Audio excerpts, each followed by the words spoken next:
After 17 races, the best 8 top fuel drivers in the sport were ready to slug it out for the championship. Rod Fuller, Tony Schumacher, Larry Dixon, Brandon Bernstein, J.R. Todd, Bob Vandergriff, Whit Bazemore, Doug Herbert. Indianapolis is the home of the Mac Tools U.S. Nationals, and it's been the home of top fuel racing for over 40 years. Tony Schumacher and the Army team led everyone in qualifying when he clicked off a 4.477 in front of a packed grandstand on Friday night. But remember, nobody has won a top fuel race from the #1 spot all season long.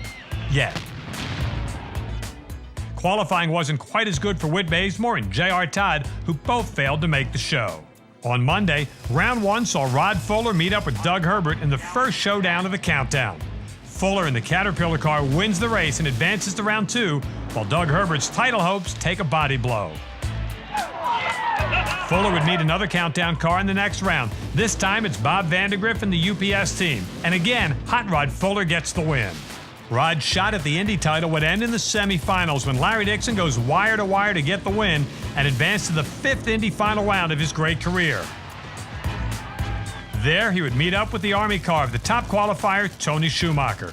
Tony, who already had 5 wins at the Big Go, won Indy for the 6th time when he beat Larry in the final round, a round that moved the Sarge into first place in the points for the first time all season long. Next up was Memphis Motorsports Park, home of the O'Reilly Mid-South Nationals, a race that saw all 8 contenders make the show, and 5 of them would advance into the quarterfinals. 2 who didn't were, ironically enough, the 2 finalists from Indy, Tony Schumacher and Larry Dixon. Tony qualified #1 but lost to Doug Foley, while Larry, the #3 qualifier, couldn't get around David Grubnick in the opening stanza. The other contender who lost in round 1 was Bob Vandergriff. Doug Foley continued his role as giant killer when he sent Rod Fuller home in round 2. Brandon Bernstein met his good friend J.R. Todd and promptly disposed of him with the best run of the round, a 4.600. And then Doug Herbert picked up some valuable points when he outran Whit Bazemore. One semifinal match pitted Doug Foley against Doug Herbert, and this one was over early and it almost got ugly. Foley got sideways almost as soon as he hit the throttle, and his day came to a screeching halt. Melanie Troxel, who just missed making the countdown, had quietly made her way to the semifinals where she would face Brandon Bernstein, and this one was wild. Both drivers began smoking the tires, both drivers tried to settle their cars down, and both drivers were on and off the throttle several times before Melanie finally got her car across the finish line and into the final round.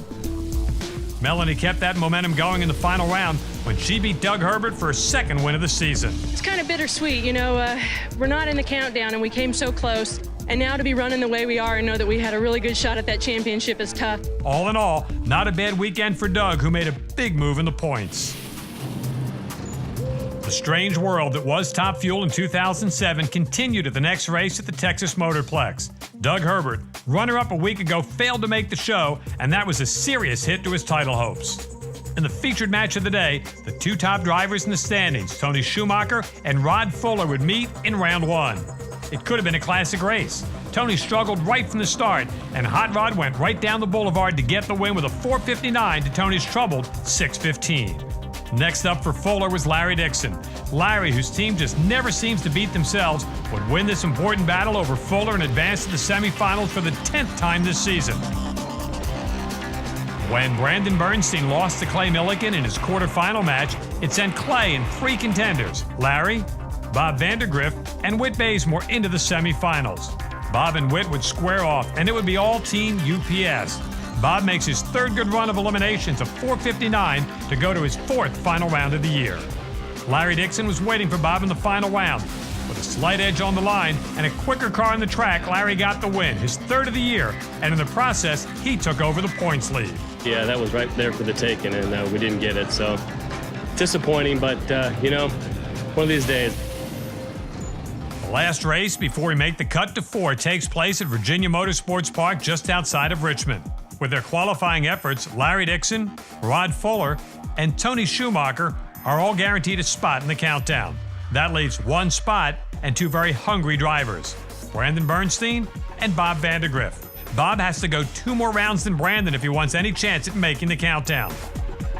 The job would become a little bit simpler because the two qualified opposite each other, and that means they would meet in round one. And it's huge for both of them, especially Bob, who has to win.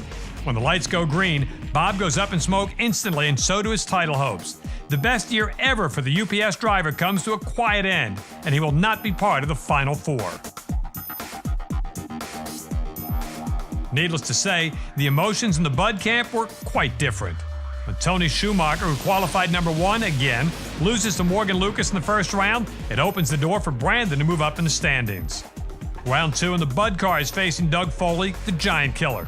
Foley, who has made a living out of beating the top cars this year, does it again, and the field is set for the countdown to the championship.